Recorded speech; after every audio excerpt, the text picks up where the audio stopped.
Now, let's talk about our third section on this unit, which goes all over mass and electrons.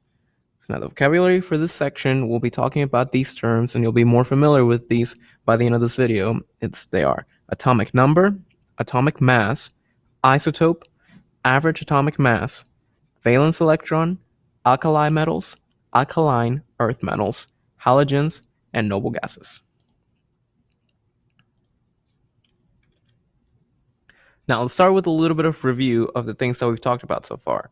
So just very quickly, we know that in this periodic table, we have these blocks where we have all these different elements, and it's telling us the specific information about each element.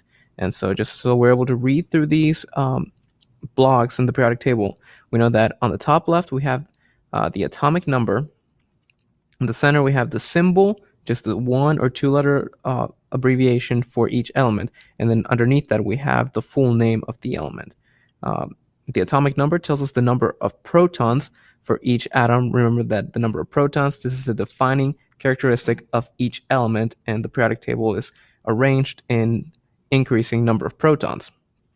But what we'll learn in this section is that the atomic number also tells us the number of electrons. I'll tell you more in a second on this.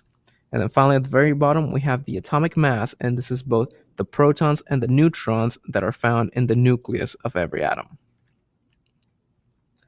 All right, so let's start talking about atomic mass. So remember that atomic mass, you get this from the protons and the neutrons in the nucleus of each atom. These are the two weighted particles that we have. Now we can have isotopes, which are different versions of the same element. They're the same element because they have the same number of protons, but what's different about them is the number of neutrons in the nucleus. So this gives us a different mass for each different isotope of an element. So the way to read this, I can have two different isotopes of nickel on here. We have nickel 58 and nickel 60, and what these two isotopes is telling us is that we have the element name of nickel, so we can go find that on the periodic table. I've already pulled this on here for our convenience. But first we get the element name, so we know what it is on the periodic table. And then the number that we get, it tells us the total number of protons and neutrons. Now, if we know where nickel is on the periodic table, we can see that its atomic number is 28. So from that, we know that both of these nickel atoms will have 28 protons. There's no other way around it. If it had 29 or 27, then it'd be a completely different element. But because it's nickel, it has to have 28.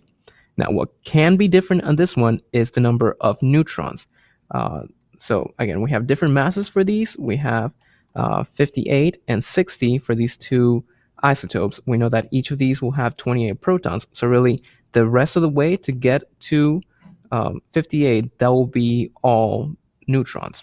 So we can use this formula to find the total number of neutrons when we know the mass of the element and we know the number of protons. So if we just take mass and subtract the number of protons, we get our number of neutrons. So in this first example, we know we have 58 total mass for our nickel atom.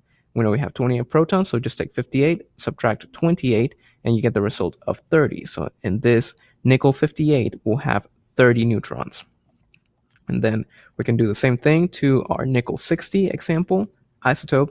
And so we can take our 60 mass for our nickel 60, subtract the 28 protons that we know from the atomic number, and we get the result of 32 neutrons in this isotope of nickel. Now, I know that in that example we had before of nickel 58 and nickel 60, we assumed our mass to be this whole number. There wasn't any decimals that went into it. And the reality of that is that that's really just a simplification. It makes our calculations a little bit easier, especially when we need to know how many protons and neutrons are in an atom. But in reality, we have these more specific measures for telling the masses of our different elements. And so you can see that on here for this potassium element, you can see that its mass will be 39.098.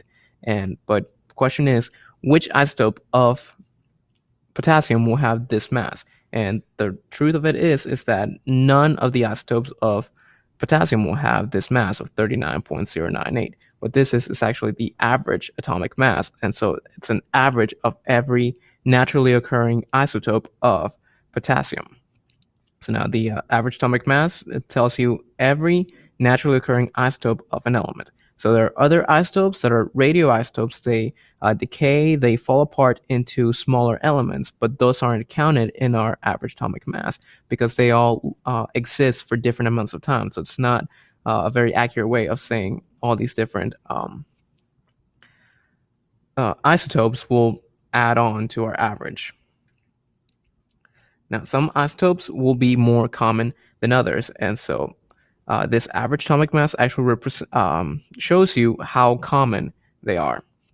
So there's a formula that we can use for finding the average atomic mass and taking into account that not all atoms, all isotopes are as common as others. And so the way we do it is that we take the mass of an isotope and it is multiplied by its abundance, how common it is, and then we add that number to the mass of the second isotope multiplied by its abundance, how common it is, and taking the result of as many isotopes that are naturally occurring gives you the average mass of that element.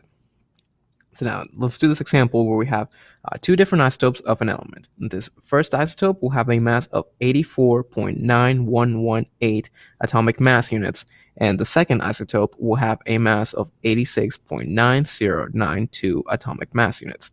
Now, how common they are is that isotope 1, you can find it 72.15% of the time. And for isotope 2, we can find it 27.85%. But we can't use those numbers in a calculation like this, so we need to take our percentages and convert it over to decimals. All you do is you just take the decimal place that we have in our percent and shift it over 2 places to the left. So 1 and 2 are 72.15% becomes 0.7215. And our 27.85% becomes 0.2785. So now what we do in this case, we just need to multiply our mass multiplied by that decimal abundance that we have. So in this first one, 84.9118 multiplied by 0.7215 gives you the result of 61.27 atomic mass units. And in the second isotope, 86.9092 atomic mass units multiplied by 0.2785 gives you the result of 24.20 atomic mass units. And then all you'd have to do to get to the final average atomic mass of this element, you just add these two numbers together. So if you add 61.27 plus 24.20 atomic mass units, you get the result of 85.47 atomic mass units. Now let's go ahead and talk about electrons. So what we know is that all atoms are electrically neutral, and this is because the number of positive protons will balance out with the negative electrons. Remember, these are both charged particles, but electrons have a charge of +1. No, I said that wrong. Protons will have a charge of +1, and electrons will have a charge of -1. And because they match up, they cancel out each other perfectly. Because in a neutral atom, the number of protons is the same as the number of electrons. This is why when I said earlier that our atomic number tells us the number of protons, it also tells you the number of electrons, because in order to be balanced and electrically neutral, these two numbers always have to be the same. Now, if you remember where the electrons are found, they're not inside the nucleus, right? They fly around the nucleus in these orbits, and we call those the energy levels. So remember that these rings around the atom, they're dotted in this one. These are our different energy levels. And in this case, we have two different energy levels. We have the inner energy level, and then we have the outer one. And so you can thank Niels Bohr for this. So we named the model after him, the Bohr model, where we have these different electrons that are flying at specific energy levels and specific regions around each atom. Now, let's talk about a special type of electrons that we can have. And really, the only thing that's different about them is the placement of electrons on which energy level or which orbit we find it in. So these are called the valence electrons, and they're just the electrons that are found in the outermost orbit. So if you can think of kind of like an onion applying to these atomic diagrams, we have this inner layer. This is our first energy level, and then there's another one outside of it. This this would be the second energy level, and we can keep building up, 2 energy levels, 3 energy levels, 4 energy levels, really just depending on how many electrons we have to fit in into this atom. Let's see. So as you can see, the 2 electrons that I have on the inner ring, these are not valence electrons. They're just normal, regular electrons. But this single electron that I have on the outside ring, this is the outermost ring, this is what we will call a valence electron. So in this lithium, it has 3 electrons total, 2 of them not valence. That last one goes in the second ring, and that is called a valence electron. And this carbon atom, same thing. I have 2 rings, 1 and 2 on the inner, and the ring on the inside I only have 2 electrons, and these are not valence electrons. Then in the outer ring I have a few more. I have 1, 2, 3, and 4, and those will be called valence electrons just because they're on the ring that's on the outside. Now, these valence electrons, we're just talking about them in their location and how many we have, but these will be more important when we're talking about bonding in Unit 5. And it's these valence electrons that determine all of our chemical properties. And it's for this reason that a lot of elements in the same family or in the same group, they all have the same number of valence electrons. And for that reason, they have very similar chemical properties. Like we saw with the sodium, the lithium, and the potassium, these are all metals that are in this group 1. So here we have lithium, sodium, and potassium. And you saw they all react very similarly in water. So now, the groups that we really focus on, notice that I have a big blank space here for the transition metals, and then another blank space here for the lanthanide and the actinide series. The reason we're not counting those is because they have really weird bonding, and it's a lot harder to predict it, so we're just going to not worry about it. We're not going to look into it. We're just going to worry about the main group elements, which are these 8 columns on here. And really from that, you should know that anything that falls in this first column, this is group 1, it will have 1 valence electron. That's what I'm showing on this graphic. In this second column, column number 2, they will have 2 valence electrons. In the third column, skipping the transition metals, we skip to this third column, and this will have 3 valence electrons, and we'll continue the pattern. In the fourth column, this will be 4 valence electrons, 5 valence electrons, 6 valence electrons, 7 valence electrons, and 8 valence electrons in this last column, with the exception of helium on this one, because helium doesn't have enough room for 8 electrons. It doesn't have a need for 8 electrons either. Since helium only comes with 2 protons, it only needs 2 electrons. So that's the max for that.